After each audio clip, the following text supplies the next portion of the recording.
are Geekcentric, and you can be too.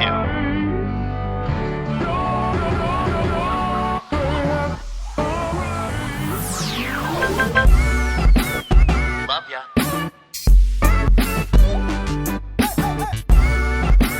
Get home safe, guys. Peace.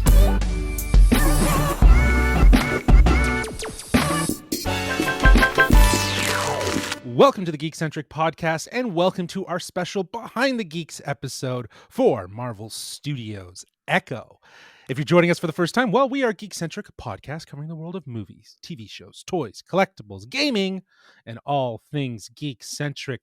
Joining me for the first episode of 2024, it's Mr. Nate Shelton. How are you, sir? Happy New Year, Justin. That's my Kingpin impression. Is that good? No. I thought you were like Old Man Christmas. I'm really angry, and I'm wishing you a Happy New Year, and I'm going to beat you with a car door. That's is that better? I don't know. Do you think Kingpin celebrates New Year? Do you think he what do you think he does? As like a steak?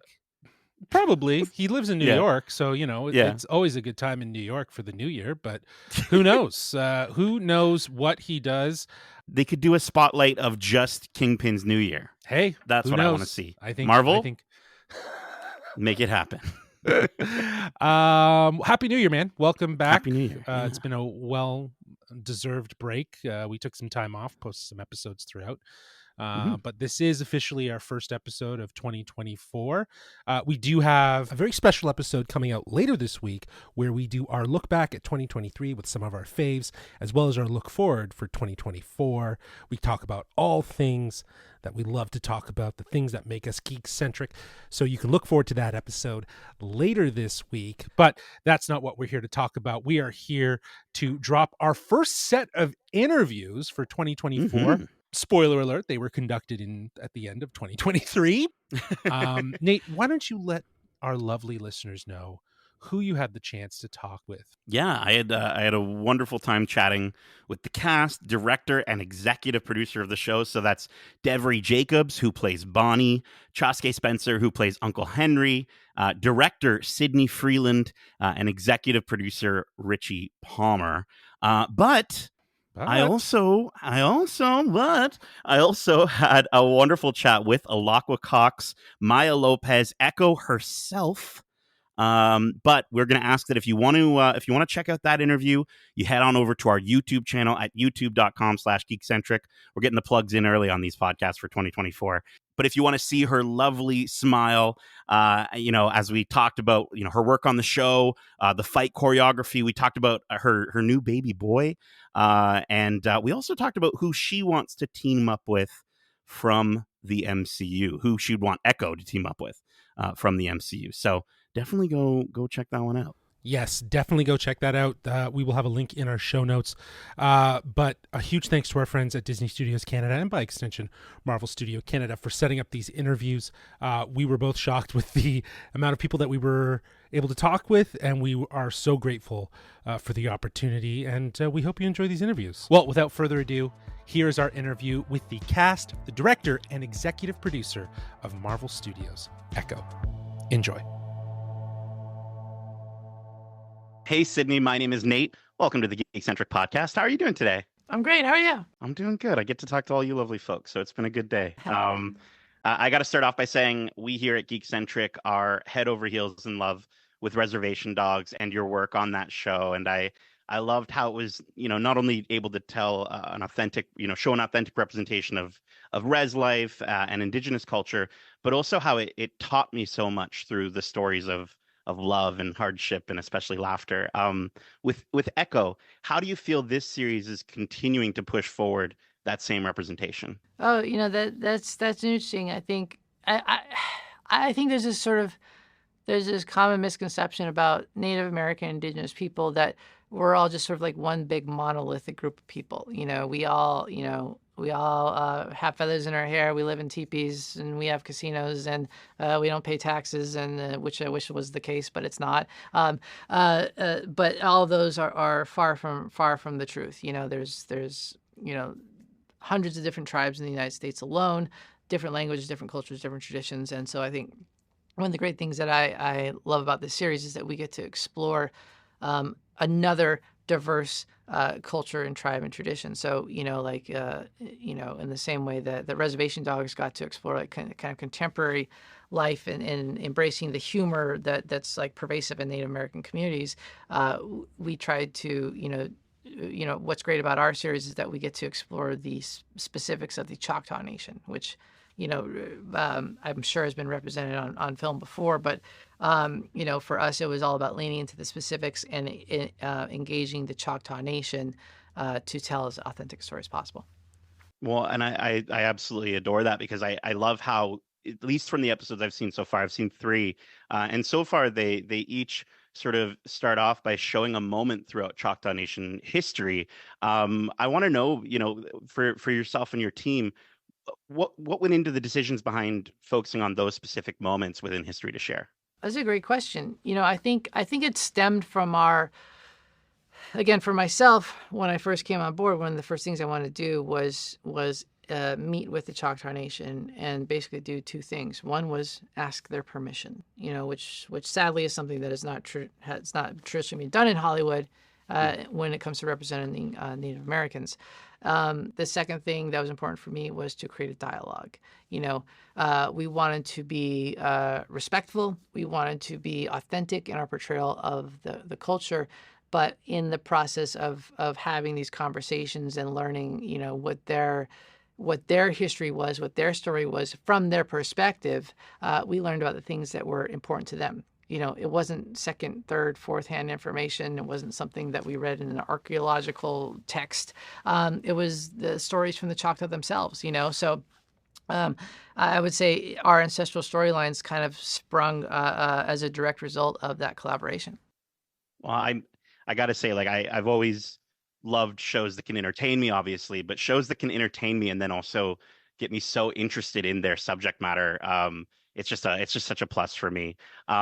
Focusing in on Maya, I'd love to know for your experience as a director, what's it like directing an anti-hero story in comparison to maybe some of the other protagonists that you've directed in the past? Oh, it's a very exciting sort of space to be in. That was one of the things I loved about the character in Hawkeye. She was a villain, and in the conversations with Marvel and talking about the different ways we could pursue the character, like their response was like, let's lean into that. Let's embrace that aspect of her. Let's not shy away from it. Let's push the envelope and see how far we can go with things. So that with that as our jumping off point, we really got to, sort of like set a tone that was a little darker, was a little grittier, was a little more street level, was a little more on the violent side.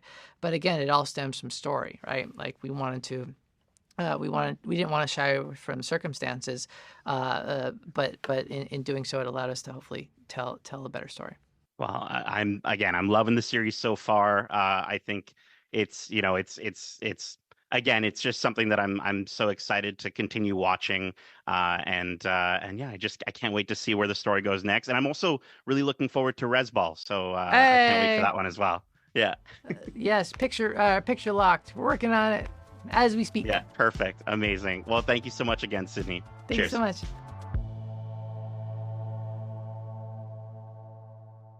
Hey, Richie, my name is Nate. Welcome to the Geekcentric podcast. How are you doing today? Good. How are you, Nate? I'm doing well. I get to talk to the lovely folks from Echo, so it's been a good day. I got an easy one to start off for you. This is Marvel's first project under the new Spotlight banner. What does that mean? Well, Maya Lopez, as you know, is a character from the comics, and she's a more obscure character from the comics that kind of came from her own very dark and gritty, violent world in this run of Daredevil comics by Joe Quesada and David Mack.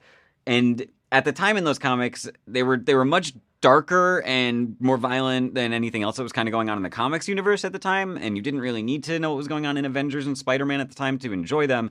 I think we're just trying to honor that and tell the best story for Maya Lopez that we can, which means she's a little removed from the larger MCU. You're not seeing CG aliens flying around New York City in this one. It's actually just it's small town vibes in Oklahoma, and it's a real character-driven story about an emotionally complex woman. I love that. I love seeing that we can have both the big, crazy, connected storylines, and then we have these more character-focused ones. Still in the MCU, but just more character-driven and more intimate. Totally. And I mean, but on that though, within the Disney Plus MCU series that we've gotten so far, do you think there's any others that could fit under that banner or that we might see under that banner one day? I definitely think you'll see more spotlight characters in the future again because there's a number of same level of obscurity as Maya Lopez in the comics. You know, a lot of people haven't heard of Maya Lopez before we introduced her in Hawkeye. I think that's the fun of where we are right now at the studio, that with television we can introduce a number of these characters from the comics that are on Maya's level of obscurity and bring them to the forefront and literally put them in the spotlight in that way. Very cool. Very cool. I've had the chance to watch the first 3 episodes of the show so far. I absolutely love it. There's such an authenticity in every frame of the show, and I had read that the team, as well as yourself, worked alongside key members of the Choctaw Nation every step of the way. What was that like, and was there anything in particular that you learned through that experience? It was amazing. Once we decided in the writers' room that Maya would be Choctaw, we created an instant partnership with the Choctaw Nation.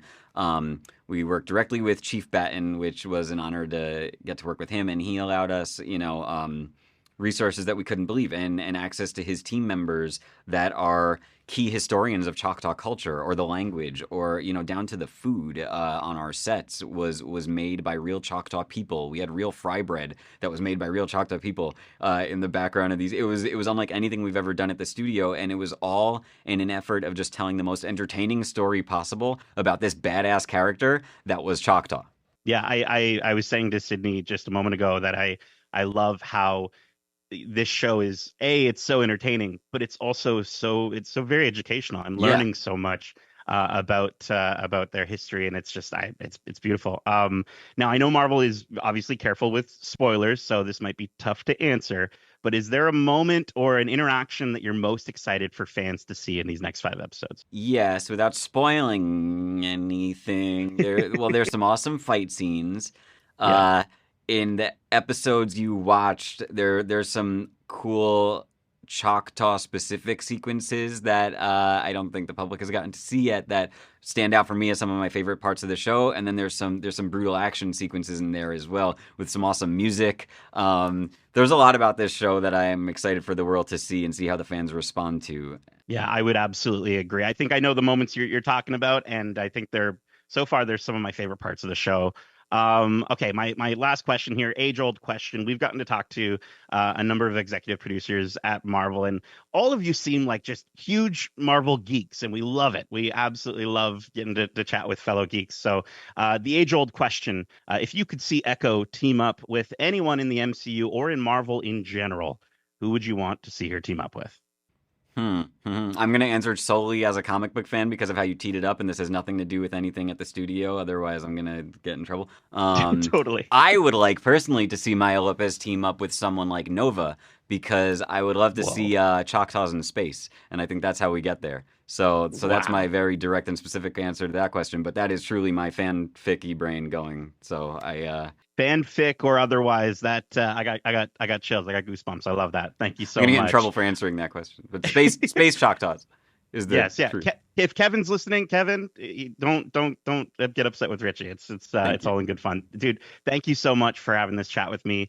I think again, I'm excited to see where the show goes after these first 3 episodes, and I'm just loving it. I can't wait to see where it goes next. Thank you so much. Cheers, buddy.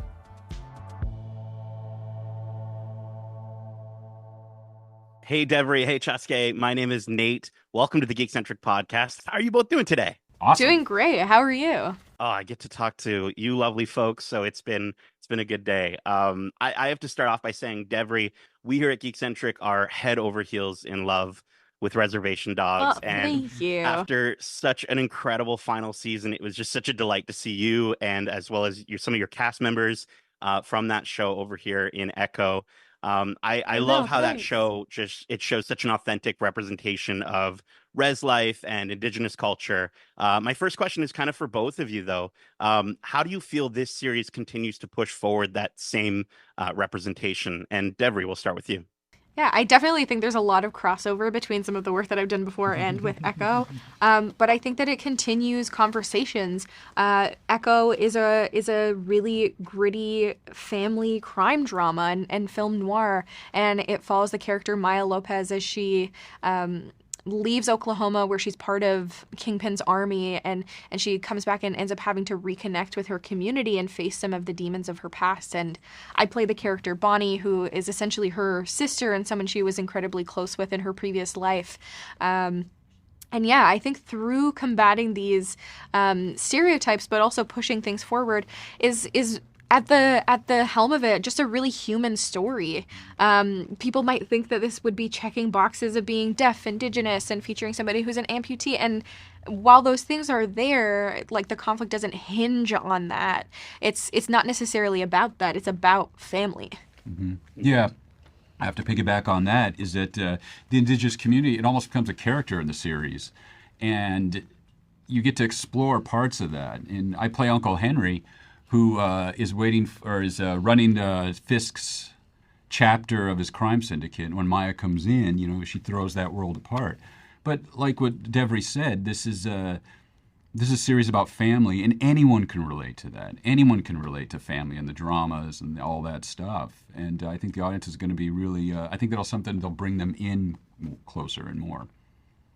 Absolutely. Yeah. And I mean, I love that emphasis on family. And I also think it's great for the 3 episodes that we've seen. There are elements to Choctaw Nation history that I've gotten to learn about and experience for the first time. And so I just think it's fantastic. I've got another question for both of you, and you kind of already touched upon it a little bit, but starting with Chaske, Maya comes from, you've already mentioned, a complicated past. Yeah. For both of your characters, both of them are so rooted in that past and in that history.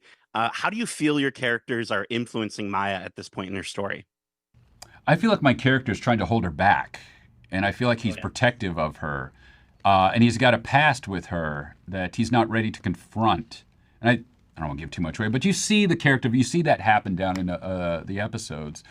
But, it was, for me, I love stuff like this. I love the drama, and I love to play characters like this. So working with Alaqua and doing the scenes for this show was just a gift. Very cool. Yeah. Devery, how about yourself? I know that Bonnie and Maya were incredibly close growing up, and Bonnie is somebody who is like a child of deaf adults. She's a coda, and so she signs really well, and that's another way that they're really able to connect. And when she loses her, it's heartbreaking for both of them. But now, as Maya's come back into town and as the series is progressing, some of those past that's haunting Maya include the one with Bonnie. And I think for Maya, Bonnie kind of represents who she could have been had she not been pulled away to New York, and that Bonnie really represents this light. But over the series, there's definitely like twists and turns and lots of brutal violence, but ultimately, at the end of the day, it's about reconnection with family. I love that. And speaking of family, that might be part of the answer for my last question for both of you. Yeah. Because I think following both your careers, you're already just so influential. I want to know for both of you, who is someone that inspires you either daily or throughout your life? I think for me, the person who inspires me most daily and throughout my life is my Dada, is my grandmother.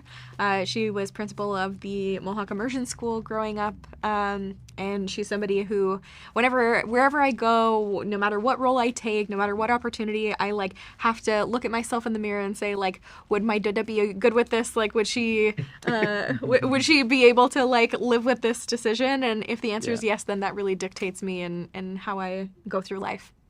That's awesome. I guess for me, I worked with this actor years ago on this show a movie called Winter in the Blood. His name's David Cale. He's a character actor out of New York City, and he blew me away so much how he operated on set between takes that if I ever find myself in some trouble on a set or I'm not getting somewhere, I always ask, what would David Cale do? And I'm always pleasantly surprised that he's as an unknown actor, but he's a fierce performer, and I always look towards him if I'm in some trouble with what I'm doing. Beautiful. Both sound like excellent compasses for life. So listen, thank you both so much for taking the time to chat with me. This was a pleasure. I'm in love with this show. It's really fantastic. Thank you. Yeah, and I can't wait to see where your characters go next. So thank you very much. Thank you. Awesome. Thank you. And we're back. Bravo. Great interviews. Thanks, As man. always. I love the mix of questions that you get.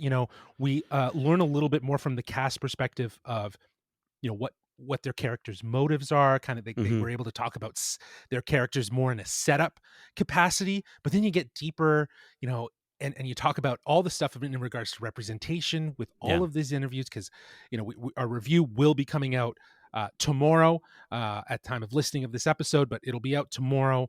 But that's a big piece of this show, is the cultural representation that is just avidly present throughout. Yeah, you can tell that every single person on this project had just so much love and care for the source material. And I think hearing Sydney and Richie talk about how, of course, not only did they ask permission, but the fact that they sourced the stories and elements not through an like old textbook or anything like that. It was directly alongside Chief Batten and the folks from the Choctaw Nation. I think to me, and Sydney has worked on, and I mentioned this in the interview, but worked on Reservation Dogs, and I think this is just another template in terms of how these projects are made for Hollywood that they need to continue to follow. Right, the best people to create these stories about these specific cultures are the people who live and breathe that culture, and so I think it makes complete sense, and just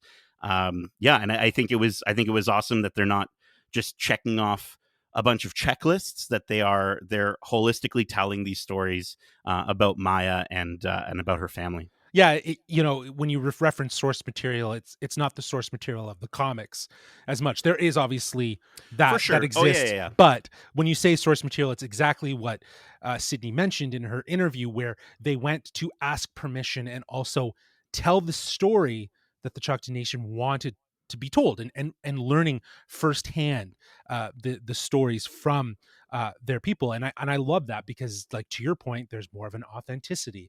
And as Sydney said, it's not something that you would read in like some textbook that they just kind of pulled out. No, they worked alongside the Choctaw Nation to tell this story with authenticity and with sincerity of being very true. And I think that's, again, that's a huge highlight. Even in the first 3 episodes that we were fortunate enough to see in preparation for this interview, it's important, not just in the grand scheme of the story, but also to the character of Maya Lopez. Yeah, it definitely informs her character along the way, and I think another aspect of kind of growing from and growing from inspiration, talking to Devery and hearing her bring up her grandmother as her inspiration. I think you can see how much she is taking after her grandmother, who had and still has a huge impact with the Mohawk Immersion School program. And I think you can sort of see it every step of her career. And in preparing for these interviews, I like to do my homework. I like to dig deep and go down the rabbit hole of some of our guests. And I mean, we were already huge fans of Devery, so it was awesome to get to talk to her. But I think so far, from just everything that I've seen of her career, every step of the way, she's just consistently working on projects that get people talking and that are authentically her. And I think that's how can you go wrong?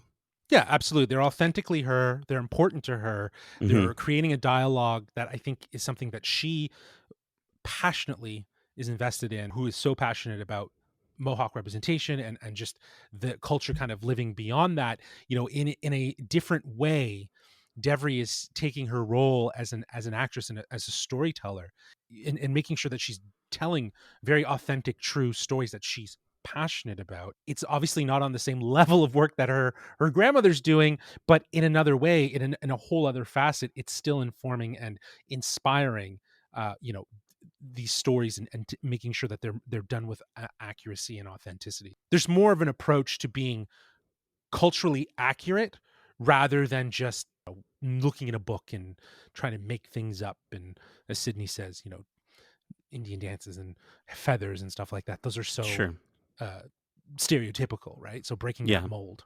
Yeah, you would really hope that as a society and as an industry, that Hollywood has hopefully moved on from a lot of that. I think I want to shout out Chaske. Shout out to him for also, like, I think a lot of people might look at someone who's maybe not necessarily in the acting game as prevalently as much anymore. But for him to call out his fellow co-star and David Cale and talk about his work and what he respects about it, I think that's always fantastic when you can have the opportunity to bring up and kind of highlight another person's career. But I also wanted to just jump on just really quick to talk about Richie talking about the Choctaws in space. His suggestion for Nova teaming up with Echo. I mean, Be cool. if that doesn't get your geek blood pumping, I don't know what would. Yeah. No, I very interested with that response. Obviously, he was pretty hesitant. I think it goes without saying there's a lot of different stories that are in development.